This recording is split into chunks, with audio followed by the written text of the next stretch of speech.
السلام عليكم ورحمة الله وبركاته. بسم الله الرحمن الرحيم.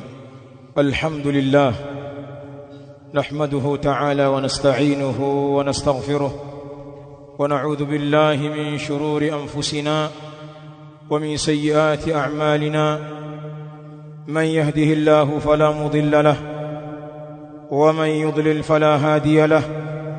أشهد أن لا إله إلا الله وحده ربي لا شريك له، وأشهد أن محمدًا عبده ورسوله صلى الله عليه وعلى آله وصحبه وسلم تسليمًا كثيرًا. يا أيها الذين آمنوا اتقوا الله حق تقاته ولا تموتن إلا وأنتم مسلمون. يا أيها الناس اتقوا ربكم الذي خلقكم من نفس واحدة وخلق منها زوجها وبث منهما رجالا كثيرا ونساء، واتقوا الله الذي تساءلون به والأرحام إن الله كان عليكم رقيبا. يا أيها الذين آمنوا اتقوا الله وقولوا قولا سديدا يصلح لكم أعمالكم ويغفر لكم ذنوبكم، ومن يطع الله ورسوله فقد فاز فوزا عظيما. أما بعد، فإن أصدق الحديث كتاب الله، وخير الهدى هدى رسول الله صلى الله عليه وسلم، وشر الأمور محدثاتها، فإن كل محدثة بدعة وكل بدعة ضلالة وكل ضلالة في النار. ثم أما بعد، أيها المسلمون عباد الله، يقول ربنا سبحانه وتعالى في كتابه الكريم: وإن خفتم ألا تقسطوا في اليتامى فانكحوا ما طاب لكم من النساء مثنى وثلاث ورباع، فإن خفتم ألا تعدلوا فواحدة أو ما ملكت أيمانكم ذلك أدنى ألا تعولوا. عباد الله، ndugu zangu Waislamu, katika Ijumaa hii ya leo ambapo ni Ijumaa ya tarehe 2 katika mwezi wa Safar mwaka 1448 Hijiria, Allah subhanahu wa ta'ala ametuwafikia kwa mara nyingine kujumuika katika siku hii tukufu, tukitekeleza agizo la Mola wetu subhanahu wa ta'ala kupitia mtume wake Muhammad sallallahu alaihi wa alihi wasallam, agizo la kuisimamisha ibada ya sala ya Ijumaa. Ayuha nasu ibadallah, katika khutba yetu ya leo tutakuwa na ukumbusho mahsus. Ukumbusho huu unawahusu Waislamu wote, lakini unawahusu zaidi wahusika ambao wameingizwa katika hesabu ya jambo hili. Maana pana wengine wako nje ya hesabu hii na pengine wakahusika i'tibaran bima sayakun, labda kwa kuzingatia kile ambacho kitatokea baadaye. Huwezi kujua bwana. Allah subhanahu wa ta'ala ndiyo mjuzi wa mambo ya baadaye. Sasa pana wengine hapa watahusika labda kwa zingatio la baadaye. Maneno yetu ya leo yatakuwa ni nasihatul mutaaddidina min ar-rijal fi al-'adli wal musawati baina ad-dara'ir. Nasaha kuwanasihi wenye mke zaidi ya mmoja miongoni mwa wanaume katika kufanya uadilifu na usawa baina ya wake wenza. Nasihatul mutaaddidina min ar-rijal fi al-'adli wal musawati baina ad-dara'ir. Ndugu zangu Waislamu, mazungumzo ya leo yatahusu kundi hili la wanaume.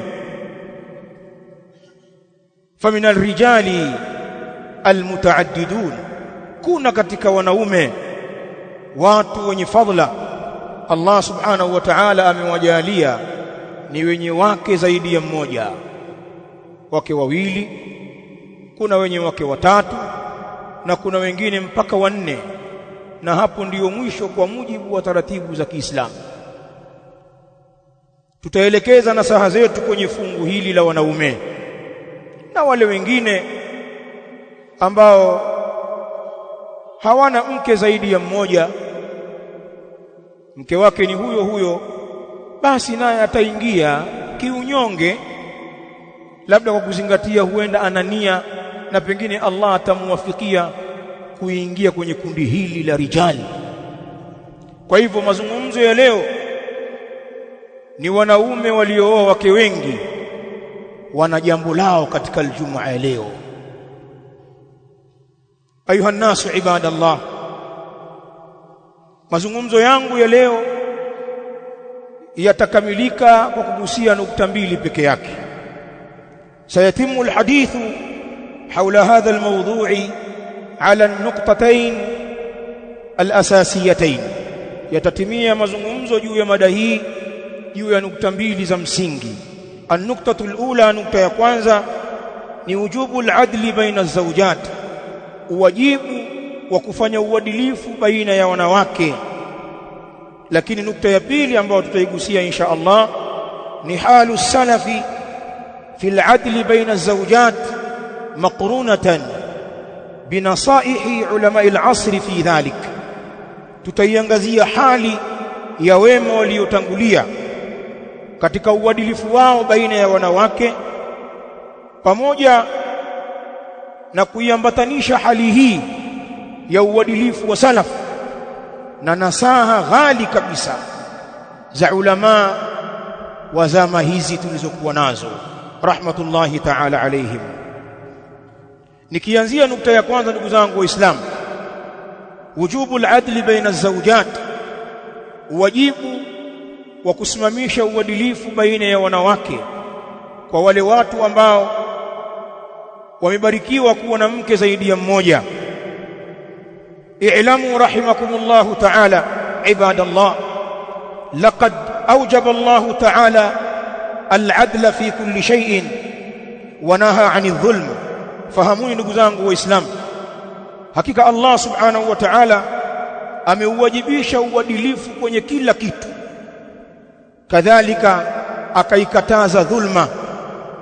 ويتأكد ذلك في حق العلاقات الاجتماعية, na jambo hilo la uadilifu na kutokufanya dhulma linapata nguvu zaidi, linakokotezwa zaidi katika haki za mahusiano ya kijamii. Tunapozungumzia mahusiano ya kijamii, jambo la uadilifu na kujiepusha na dhulma linazungumzwa kwa msisitizo mkubwa zaidi. Kaladli baina al-aulad, kama pale ambapo tunazungumzia kufanya uadilifu baina ya watoto wetu tuliowazaa au wale ambao tunawalea. Na tuliwahi kuzungumza hapa mfululizo wa khutab za malezi, na nukta hii tuliitaja.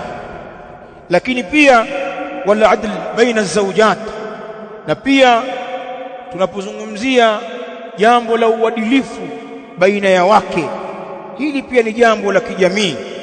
Ayuha nasu ibadallah, al-adlu baina az-zawjat min awjabil wajibat.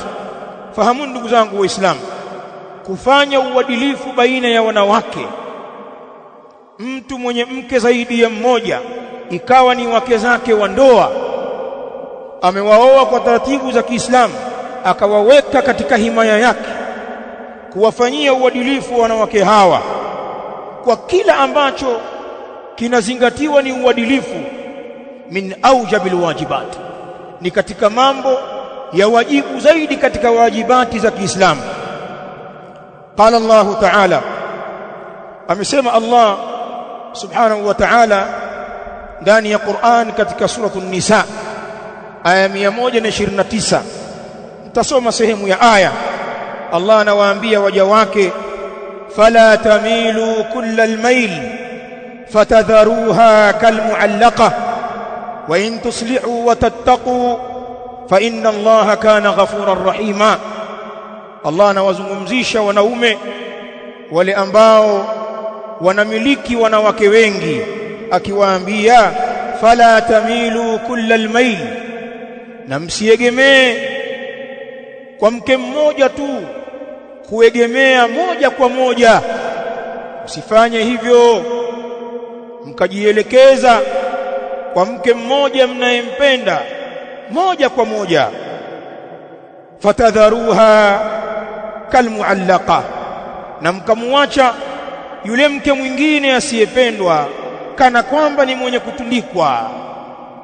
Mkamwacha yule ambaye hamumpendi kama ni mwanamke aliyetundikwa hivi.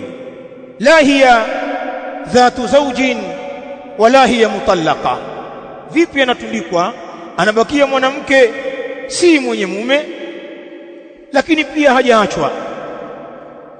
Huyo mume hana huduma kwake, hamjali, hamlindi, hamheshimu, hampendi, hamhudumii. Ni mume tu, kwa kuwa kuna ndoa iliwahi kupita baina yao. Lakini wakati huo huo mwanamke huyu hajaachwa, huyu mwanaume hajampa talaka, hamtendei haki, hamhudumii, lakini pia hamwachi. Wale wanaume wajeuri wale wenye kuwatesa wanawake kwa kuwaambia, mimi ninajua kuoa, sijui kuacha, nataka kuachika, jivue, rudisha hela zangu. Kuna watu hao. Allah anatuambia tusifanye hivyo, tusiegemee kiupendeleo upande mmoja na tukamwacha yule tusiyempenda kama mwanamke aliyetundikwa. Lakini Allah anatuambia wa in tuslihu, lakini mkitengeneza hiyo tabia yenu ya kutokuwafanyia uadilifu wanawake, ay wa in tuslihu a'malakum fima bainakum wa baina nisaikum, na mkitengeneza matendo yenu yaliyo baina yenu na baina ya wake zenu, watattaqu, na mkamcha Allah subhanahu wa ta'ala, biiqamati al-adl baina az-zawjat, kwa kusimamisha uadilifu baina ya wanawake, fa inna Allaha kana ghafurar rahima. Basi fahamuni hika Allah subhanahu wa ta'ala amekuwa ni mwingi wa kusamehe, na amekuwa subhanahu wa ta'ala ni mwingi wa huruma. Lakini Allah subhanahu wa ta'ala katika sura an-Nisa vile vile aya ya 3 amezungumza jambo la uadilifu kwa wanaume wenye kuoa, alipotuambia fa in khiftum an la ta'dilu fawahida, na ikiwa nyinyi wanaume mmepata hofu, mmetilia shaka kwamba hamwezi kuwa waadilifu mnapooa wake wengi, fawahidatan ay fatazawwaju wahida, basi oeni mwanamke mmoja peke yake.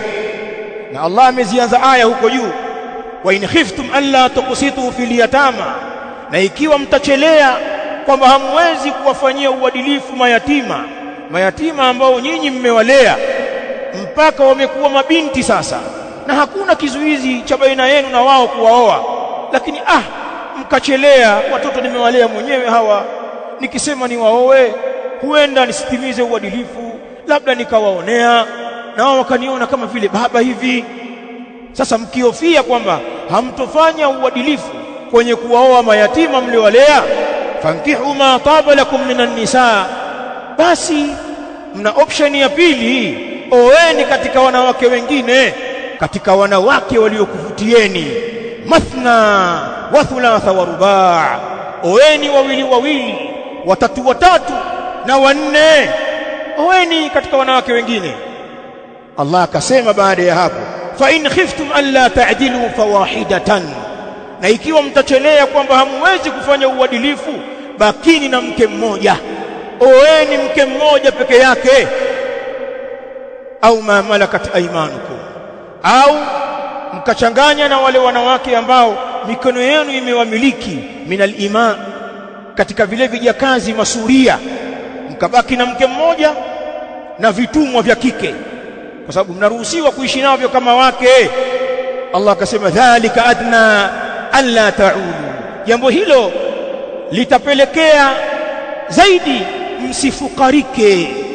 Tafsiri ya baadhi ya wanaozuoni, jumhurul mufassirin wanasema dhalika adna alla ta'ulu, hilo jambo linapelekea karibu zaidi msifanye ujeuri na dhulma, msidhulumu. Ukibaki na huyo mke mmoja, maana ndio unayemweza, basi usijitie wake wengi ukaja ukafanya dhulma. Ulama wanasema hizi aya katika suratul Nisa, aya hii ya 3 na ile niliyosoma mwanzo ya 129, fal ayatani tadullani dalalatan sarihatan ala wujubi al-adli baina az-zawjat, aya mbili hizi zinajulisha julisho la wazi juu ya uwajibu wa kufanya uadilifu baina ya wanawake.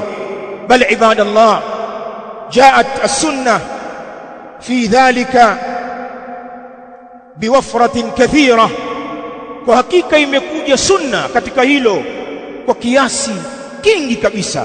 Jambo la uadilifu baina ya wanawake limezungumzwa katika sunna vile vile, hasa kwa wale ambao Allah subhanahu wa ta'ala amewaruzuku mke zaidi ya mmoja. Falaqad akhraja al-Imam Abu Daud wa Ibn Majah wa Ahmad wa qad sahhaha al-haditha al-Allamah al-Albani rahimahullah ta'ala min hadithi Abi Hurairah radiyallahu ta'ala anhu. Hadithi hii ni hadithi nzito sana kwa watu wenye wake wengi. Sikilizeni maneno haya Mtume alayhi salam, qala alayhi salatu wassalam, man kanat lahu imra'atan famala ila ihdahuma jaa yawm alqiyamati wa shiqquhu ma'ilun.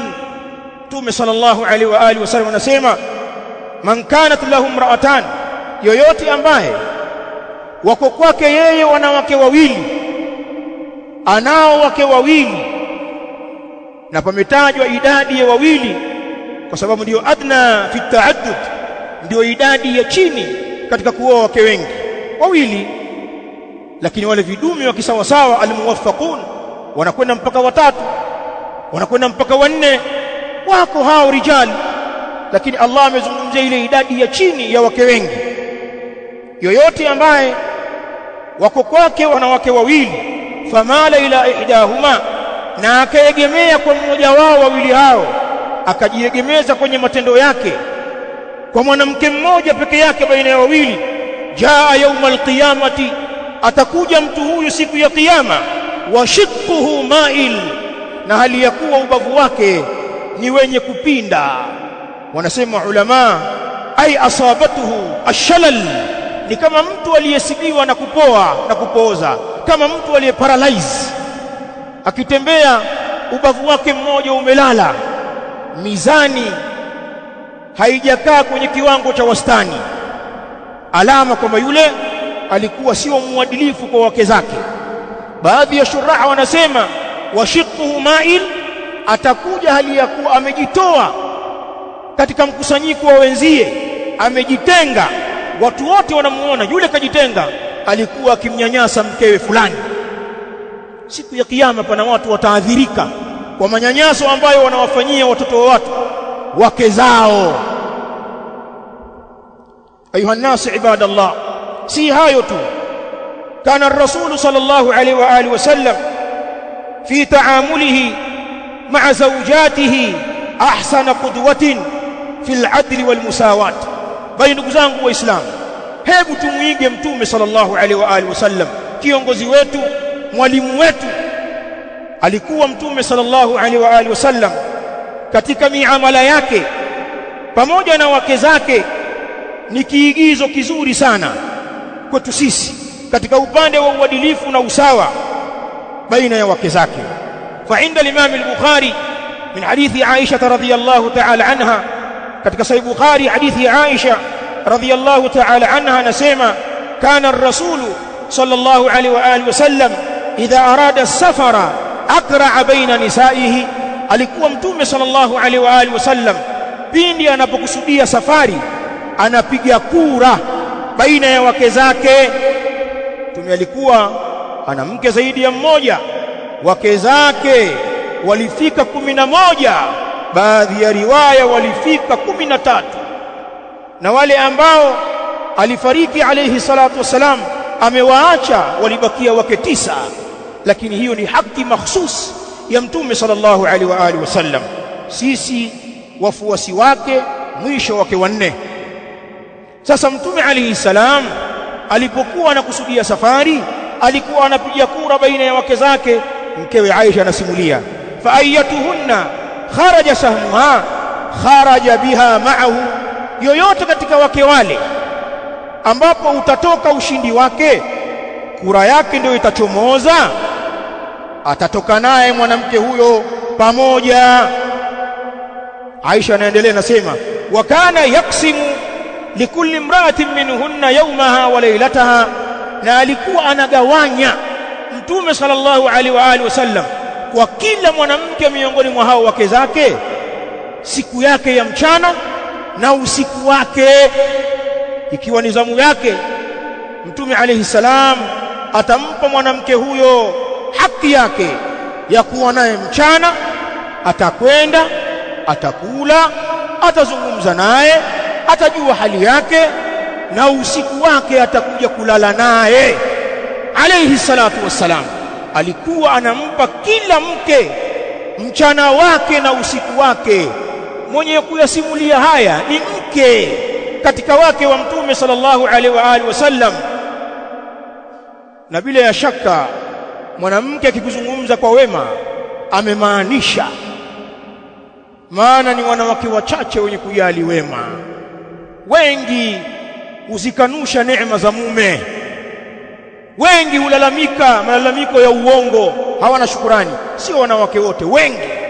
Aisha anasimulia uadilifu wa mtume sallallahu alaihi wa alihi wasallam katika hili. Qala al-Imam al-Hafidh Ibn Hajar al-Asqalani rahimahullah ta'ala fi al-Fath, kwenye Fath al-Bari anasema, qawluhu kayfa al-hadith, qawli iliyokuja kwenye hadithi aqra'a baina nisaihi, kwamba mtume alayhi salam anapiga kura baina ya wake zake. Qala rahimahullah, hadha inma kana an-nabiy sallallahu alayhi wa alihi wasallam yaf'alu dhalika mubalaghatan fi tatyib qulubihinna. Jambo hili al-Hafidh anasema kwa hakika si vinginevyo, alikuwa mtume sallallahu alaihi wa alihi wasallam analifanya kwa ajili ya kuzidisha kwenye kuziburudisha na kuzifanya nzuri nyoyo za wake zake. Ndio maana akitoka haonyeshi upendeleo, haya simameni hapo tupige kura, mimi ninasafiri niondoke na nani. Sio masala ya upendeleo, hawana nitafanyaje sasa, wake zangu ni wengi na kila mmoja ataka kwenda, haya tupigeni kura, yule ambaye kura itamuangukia ndio mtamchukua huyo. Al-Hafidh anasema alikuwa anafanya hivi kwa ajili ya kuzitengeneza na kuzitia furaha na kuondoa simanzi na huzuni baina ya wake zake. Walqur'atu, na hiyo kura inayokusudiwa, an tuktaba al-asma'u fi ashya', ni kuandikwa majina kwenye kitu au vitu, labda kwenye makaratasi au kwenye vipande vya ngozi au vipande vya magome ya miti, yakaandikwa majina ya wale wanawake. Wayatimu ikhtiyaru ahadi al-asma', yakaandikwa majina yakatiwa kwenye kitu, kisha pakatimia kulichagua moja katika majina, tatia mkono watoe. Kwa hivyo jina ambalo litatoka, mtume sallallahu alaihi wa alihi wasallam anasafiri na mke huyo. Hadha rasulullah. Qala Ibn Hazm al-Andalusi rahimahullahu ta'ala kwenye kitabu chake al-Muhalla bil Athar, juzuu ya 29 sahifa ya 175, qala rahimahullah, wal adlu baina az-zawjati fardun, na kufanya uadilifu baina ya wanawake ni jambo la lazima, sio khiari yako. Maadamu umejitwisha wake wengi, komaa sasa kutimiza wajibu. Maana pana watu wanaoa wake wengi lakini hawana ujasiri wa kutimiza wajibu huu.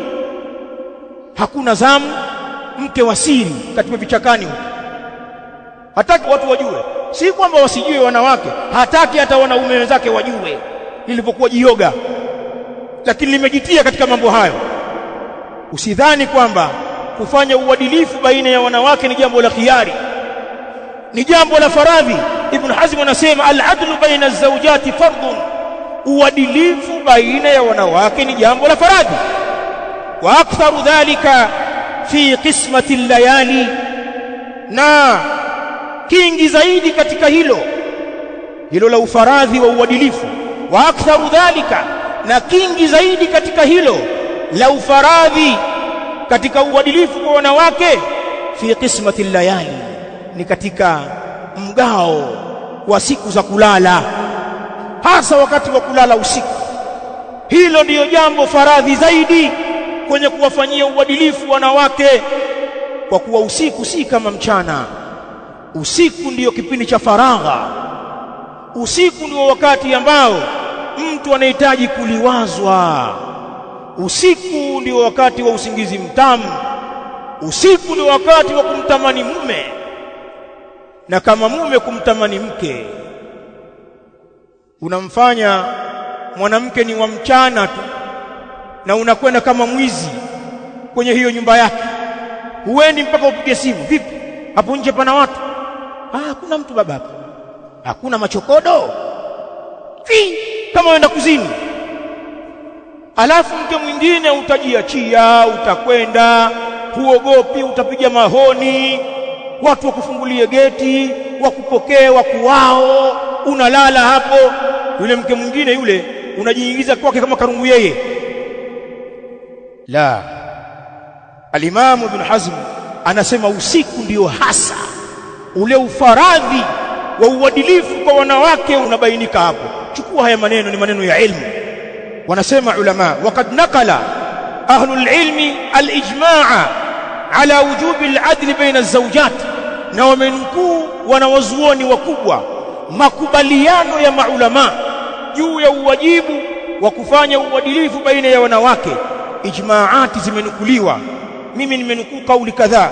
Kauli ya Imam Sheikh al-Islam Ibn Taymiyyah rahimahullah katika Majmu' al-Fatawa, lakini pia kuna kauli ya Imam Ash-Shafi'i Muhammad ibn Idris rahimahullahu ta'ala kwenye al-Umm, lakini pia pana kauli ya Imam Ibn al-Qayyim al-Jawziyya rahmatullahi ta'ala alayhi, na wengineo katika maulama wamenukuu ijmaat za kuwafanyia usawa na uadilifu wanawake. Nisome kauli moja. Qala Sheikh al-Islam rahimahullah, yajibu alayhi al-adlu baina az-zawjatayn biittifaqi al-muslimin. Ibn Taymiyyah anasema kuna wajibika juu yake mwanaume kufanya uadilifu baina ya wake zake wawili. Hiyo ni kwa uchache, mtu mwenye wake wawili. Uwajibu huo unawajibika biittifaqi al-muslimin, kwa kuwafikiana waislamu. Thumma yaqulu rahimahullahu ta'ala, fa alayhi an ya'dila fil qasmi, ni juu yake huyo mwanaume afanye uadilifu katika migao ya zamu za kulala kwa wanawake hao. Fa idha bata indaha laylatan au laylatayn au thalatha, ikiwa atalala kwa mwanamke fulani usiku mmoja, au atalala ni usiku mbili au tatu, bata inda al-ukhra biqadri dhalik, atalala kwa mwanamke mwingine, kwa mke wake mwingine kwa kiwango hicho hicho. La yufadhilu ihdaha fil qasmi, asimfadhilishe mwanamke mmoja katika wake zake kwenye mgao. Eti bi mkubwa kwamba huyo ndio malkia, kwamba yule anatabu bwana, yule siku mbili yakubali yule. Si unajua ndio bi mkubwa, nimetoka naye mbali, chini na nini, kumbe umeshikiwa chini. Sema nimetawaliwa. Sasa kama umefikia kiwango hiko, mkeo mkubwa anakutawala, una kiherere cha nini cha kuoa watoto wa watu? Si utulie na huyo mwanajeshi wako, maana ufurukuti. Tulia. Hata kama ni mke mkubwa, mgao ufanane. Na kuna wengine wanawadhulumu wake wakubwa, kaoa mke mdogo, imeingia ndogo ndogo. Sasa bado mtoto mwana mchanga, akili yake iko huko, anamdharau yule mke mkubwa aliyemzalia watoto, aliyetoka naye mbali, anamnyima baadhi ya haki zake.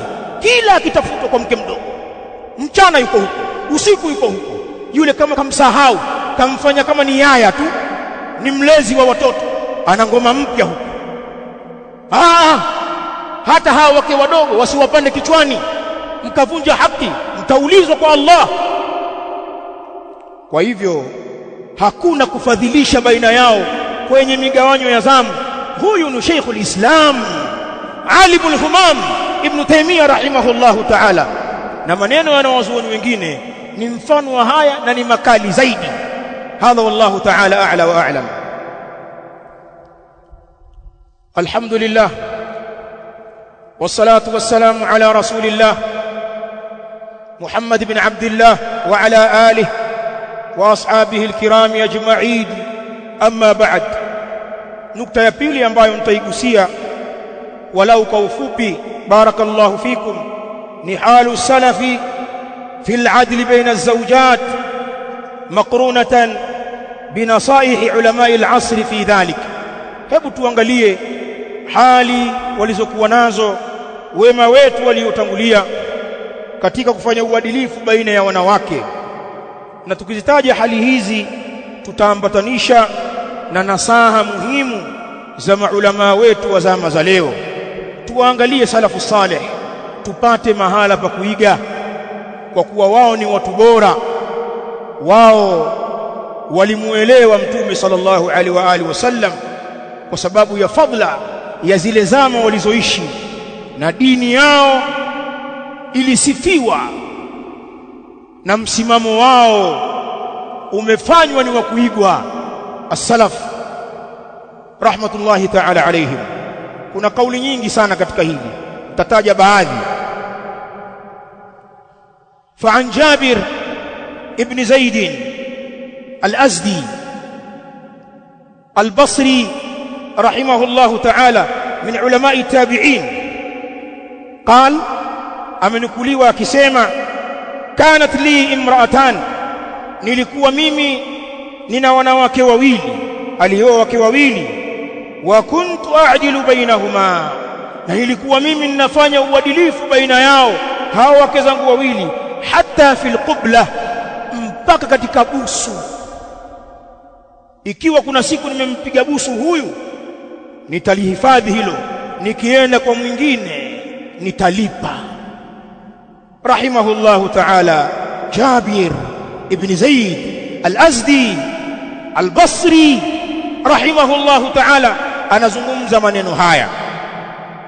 Al-Imam Mujahid ibn Jabr Abu al-Hajjaj al-Makki rahimahullahu ta'ala min ulama'i tabi'in anasemaje Mujahid? قال anasema rahimahullahu ta'ala kanu yastahibbuna an ya'dilu baina an-nisa, walikuwa salaf wanapendelea kufanya uadilifu baina ya wanawake, hata fi tibi, mpaka kwenye manukato, kwenye kujitia uturi, atakavonukia huku na kule ananukia hivyo hivyo. Sio mtu akienda nyumba hii anukia uturi masha Allah, marashi ya maana, lakini kwa mke ule asiyempenda akienda kule anuka vumba au harufu ya beberu, anuka mtara. Na hata akiambiwa oga, basi ushakuwekea maji ya moto, kuoga si lazima, muhimu kula. Sasa utaguswa vipi kwa harufu hiyo? Anasema Mujahid, walikuwa salaf wanapendelea kufanya uadilifu baina ya wanawake mpaka kwenye manukato. Yatatayabu lihadihi, yakulu Mujahid, mtu anajitia manukato kwa mke huyu kama yatatayabu lihadihi, kama vile ambavyo anajitia manukato kwa mke huyu mwingine.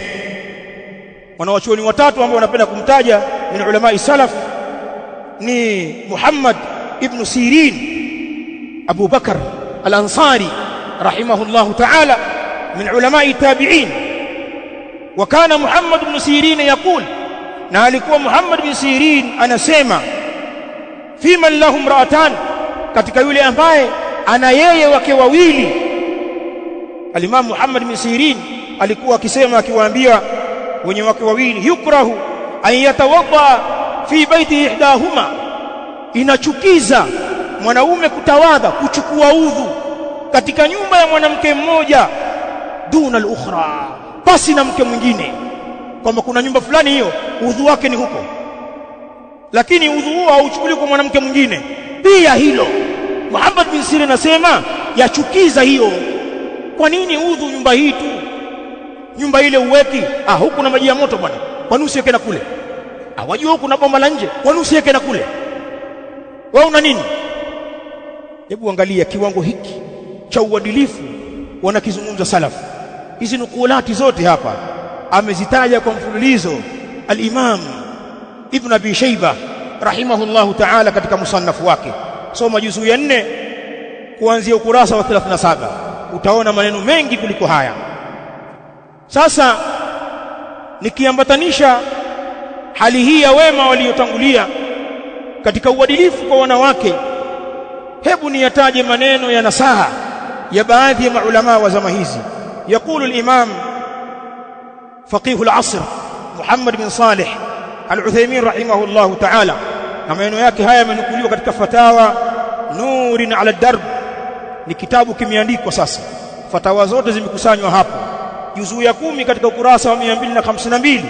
Qala rahimahullah al-qawlu as-sahih fi al-'adl bayna az-zawjat.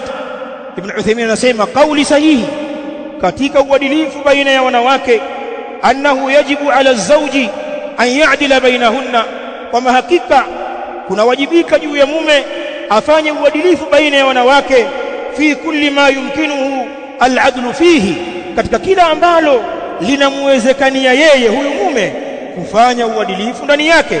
Sawaun min al-hadaya, ni mamoja katika zawadi, kufanya uadilifu kwenye zawadi ambazo wazibeba kuzipeleka majumbani, au nafaqat, au katika posho ambazo watu wanaachiwa katika majumba yao, ufanye uadilifu. Sikiliza haya maneno, kullu hadha mimma yajibu alayhi al-'adlu, yote haya zawadi, posho, ni katika mambo ambayo kunawajibika juu yake huyu mwanaume uadilifu baina zawjat, baina ya wanawake. Sheikh rahimahullah akaenda mbali zaidi akasema, bal hatta fil jimaa, bali hata kwenye kuwaingilia.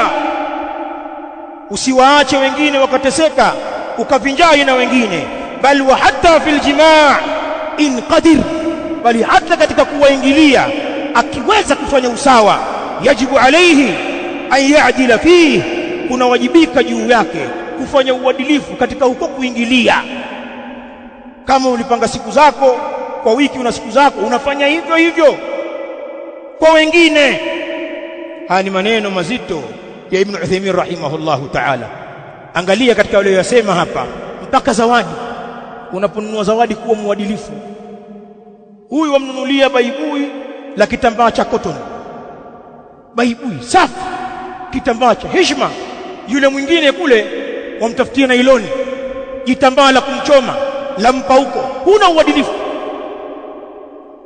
kana kwamba mtu akiangalia zile zawadi zako atadhani kwamba hizi ni za mke na zingine hizi za mfanyakazi, kumbe wote ni wake zako, hazifanani. Au ukapeleka zawadi nyumba moja, nyingine upeleki kitu. Kule wanavaa, wanapendeza, kila ukisafiri umewaletea. Huyu huko zile zile alizonunuliwa kwao wakati unamuoa ndio ambazo wapendeza nazo, kana kwamba umelazimishwa kuoa. Haya maneno msidhani ni maneno na yaropoka tu. Pana wanaume ndiyo tabia yao, wapuuzi sana.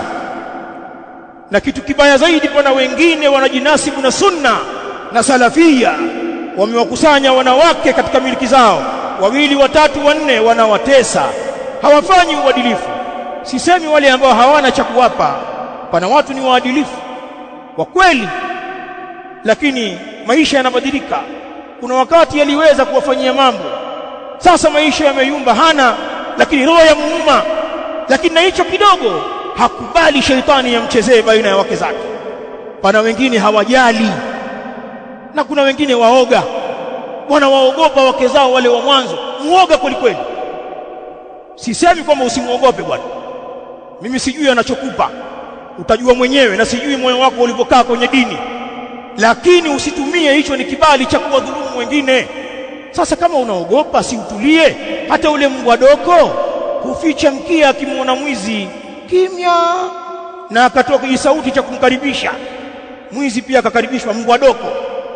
Sasa usijitie kimbele mbele ikiwa huna ujasiri, baki na mkeo. Fa in khiftum alla ta'dilu fawahida, ruhusa. Kauli nyingine ya ulama, قال الشيخ الفوزان حفظه الله تعالى, na kauli hii ya al-allama al-Fawzani ameisema katika al-Muntaqa min fatawa al-Fawzan, ni kitabu kilichochuja fatawa mbalimbali za Sheikh al-Fawzan hafidhahu Allah ta'ala, juzu ya 3 ukurasa wa 89.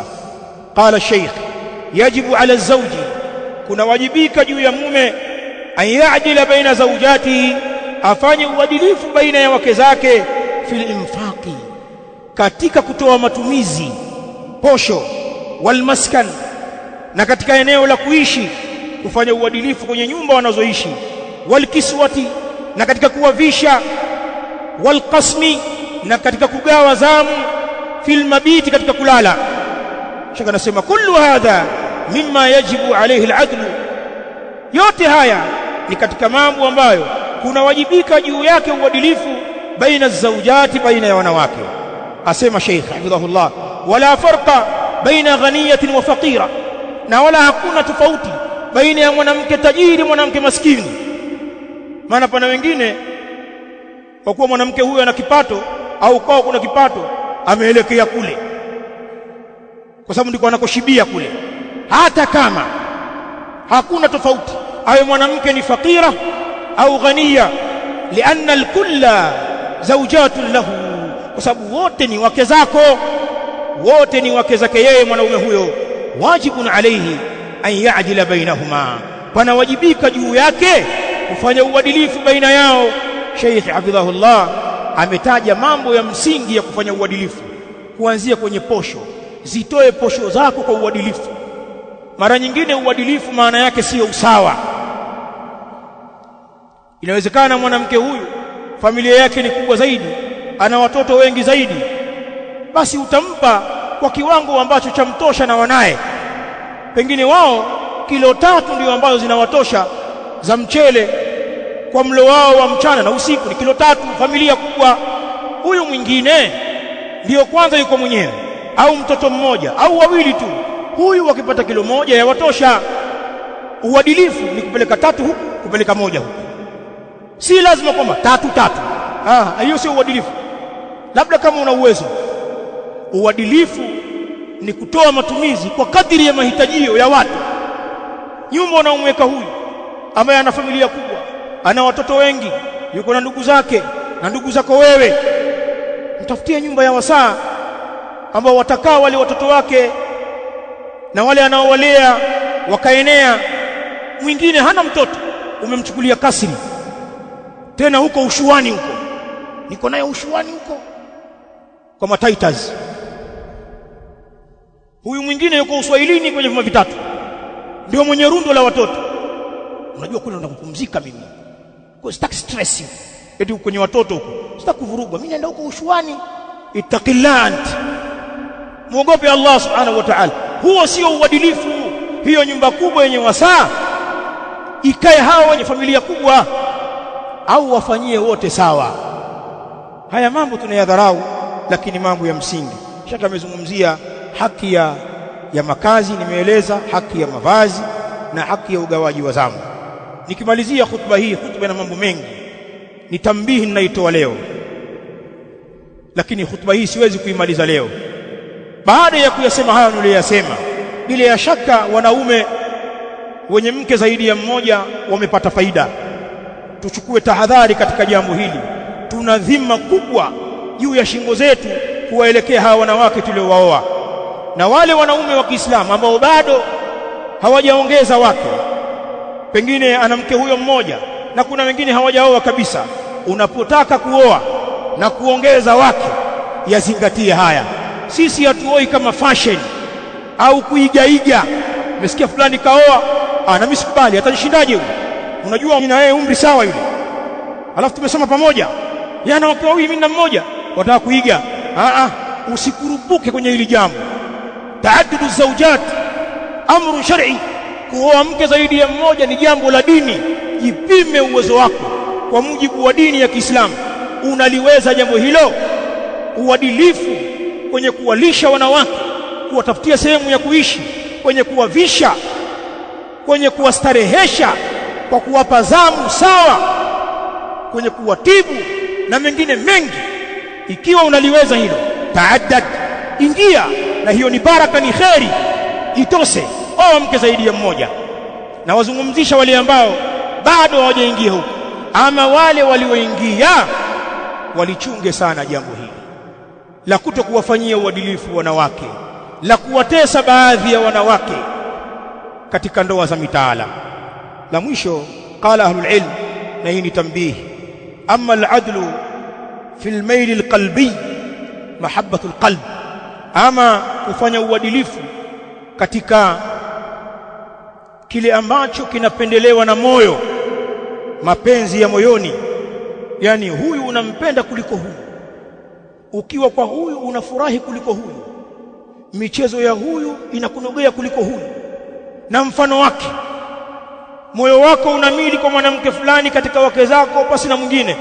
Katika hili hatuna lawama, kwa kuwa ni jambo liko nje ya uwezo wetu. Faqad akhbara Allah subhanahu wa ta'ala anna al-'adla at-tam min hadhihi an-nahiya la yustata'. Uadilifu uliotimia kwenye upande huu, kwenye moyo, ni jambo lisilowezekaniwa. Li'annahu mimma la yamlikuhu makhluqun, kwa kuwa hili ni jambo ambalo halimiliki kiumbe. Li'anna al-quluba baina isbi'ain min asabi'i ar-rahman, kwa kuwa nyoyo zimewekwa kwenye vidole viwili vya Allah subhanahu wa ta'ala, yuqallibuha kaifa yasha. Uadilifu wa kuwapenda wote sawa sawa, unampenda huyu kwa 100% na huyu 100%, huwa hujalazimishwa. Lakini kama ukiwa nao hata kwenye kuwapenda, huyu ni kama huyu, fa anta rajal, wewe kidume bwana. Lakini hatujalazimishwa kiwango hiki, kwa kuwa wanawake wanatofautiana, ukarimu wao, ukweli wao, bidii zao, huruma zao, utiifu wao, uzuri wao, ufundi wao kwenye mapishi, kwenye mapenzi, kwenye kukaa na ndugu. Wanawake wanatofautiana. Kuna mwanamke anaweza kawa ana CV za kupendwa zaidi kuliko mwingine, na ndio maana katika hili hatulaumiwi. Na Allah akatuambia kwenye Qur'an katika ile suratul Nisa aya 129, walan tastati'u an ta'dilu baina an-nisa'i walau harastum, ay lan taqdiru ayuha ar-rijal. Allah anasema walan tastati'u an ta'dilu baina an-nisa', na wala hamtoweza kufanya uadilifu baina ya wanawake, walau harastum, hata kama mkifanya pupa. Ulama wanasema ay lan taqdiru ayuha ar-rijal, hamtoweza bwana nyinyi wanaume, ala tahqiqi al-'adl at-tam, juu ya kuthibitisha uadilifu uliotimia, baina an-nisa, baina ya wanawake, fil mahabbati wa mail al-qalb, katika kuwapenda na moyo wako kuvutika. Hilo hatuliwezi. Na ndio maana qad jaa inda al-imam Abi Daud rahimahullah ta'ala wa inda Tirmidhi min hadithi Aisha radhiyallahu ta'ala anha, hadithun thabit. Aisha anasimulia, anasema annahu sallallahu alayhi wa alihi wasallam, laika yeye mtume sallallahu alayhi wa alihi wasallam, kana yaksimu baina nisaihi, alikuwa anagawa zamu baina ya wake zake, fayadilu, na anafanya uadilifu, wa yaqul, akishagawa anasema Allahumma hadha qasmi fima amliku, ewe Allah, huu ndio mgao wangu nilioufanya kwenye kile ambacho ninakimiliki, nimewagaia mgao wangu sawa sawa. Fala talumni fima tamliku wala amliku, basi Allah usinilaumu mimi katika kile ambacho unakimiliki wewe Allah, mimi sikimiliki, kwamba pana mwanamke huyu nampenda kuliko huyu. Kama alivyokuwa Mtume alayhi salatu wasalam, mapenzi yake makubwa alikuwa ni kwa Aisha, na mpaka wanawake wengine wakajua, lakini alikuwa akifanya uadilifu kwa wake zake wote, na kama atahitaji nyongeza ya siku kumpa Aisha, atawaomba wake zake waridhike. Kwa hivyo mapenzi ya moyo, hatukulazimishwa wanawake wafanane. Nadhani haya niliyoyasema nimeyazungumza kwa lugha ya Kiswahili yameeleweka. Hili ni tatizo kubwa katika ndoa, katika jamii zetu. Kweli tumeoa wake wengi na tunahamasishana kuoa. Huna mathna wewe, wacha ushamba wewe. Hivi unakakaje bwana? Mke mmoja tu, huna thulatha wewe. Ndio maneno yetu haya. Tukihamasishana khair, ni jambo la dini, ni sunna, lakini hamasisha uadilifu, hamasisha usawa, wahamasishe wanaume kuwa wanaume wakati wanaoa. Oa ijulikane mbivu na mbichi. Leo unatoka na mke mdogo mbele ya gari ameweka kishoka, kesho unamwacha umchukua mkubwa mbele waenda naye. Wakati mwingine wanakutana au wanakutana watoto wao. Wacha kuwa the youth, mtu muoga unatuharibia na unaitukanisha da'wa. Hamwezi hili jambo liacheni, na kama mnaliweza liingieni, ni jambo la kheri na lina baraka. Aqulu qawli hadha wa billahi tawfiq wa sallallahu wa sallam ala nabina Muhammadin wa ala alihi wa ashabihi alkiram ajma'in. Aqimis salah.